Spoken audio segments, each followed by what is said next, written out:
இவங்களோட கொடூர புத்தியை பாருங்க. அப்படி மதம் மாற்றி மாமா வேலை பார்க்கணும் அப்படின்னு உங்கள் மதத்தில் எங்கேயாவது சொல்லியிருக்கா? அப்படி சொல்லியிருந்தா தயவுசெய்து அதையும் சொல்லிடுங்க. கீழே ஒரு ஃபோட்டோ டிஸ்பிளே ஆகும், எல்லாரும் அந்த ஃபோட்டோவை பாருங்கள். உத்தரப்பிரதேச மாநிலத்தில் முகமது ஃபாரிக் அப்படின்னு ஒரு அடிப்படைவாத இல்லை பயங்கரவாத முஸ்லீம் ஒருத்தன் இருந்திருக்கான்.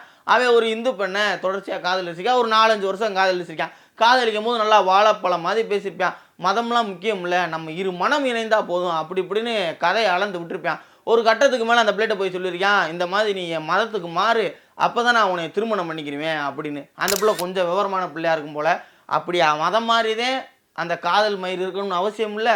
நான் என் பாட்டில் என் வேலையை பார்க்குறேன், நீ உன் பாட்டில் உன் வேலையை பாரு, இதோட நம்ம நிப்பாட்டிக்கிடுவோம் நம்ம உறவை அப்படின்னு சொன்னோன்னே நம்ம பயங்கரவாத முஸ்லீமுக்கு அப்படி பயங்கரமான கோபம். உடனே ட்ரெயின் வந்துக்கு இருக்கும் போது அந்த பிள்ளையை தள்ளி விட்டு 2 துண்டாக வெட்டிட்டான்.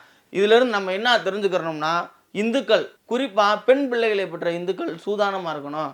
எப்படி ஒருத்தன் தொடுறான் இது குட் டச்சு பேட் டச்சு அப்படின்னு சொல்லி கொடுக்குறோமோ, அதே மாதிரி இஸ்லாமியன்ட்ட பழகாத, அவன் கூட சேராத, அவன் காதல் வலையில் சிக்காத அப்படின்னு சின்ன பிள்ளையிலேருந்தே அந்த பிள்ளையை வளர்க்கணும்.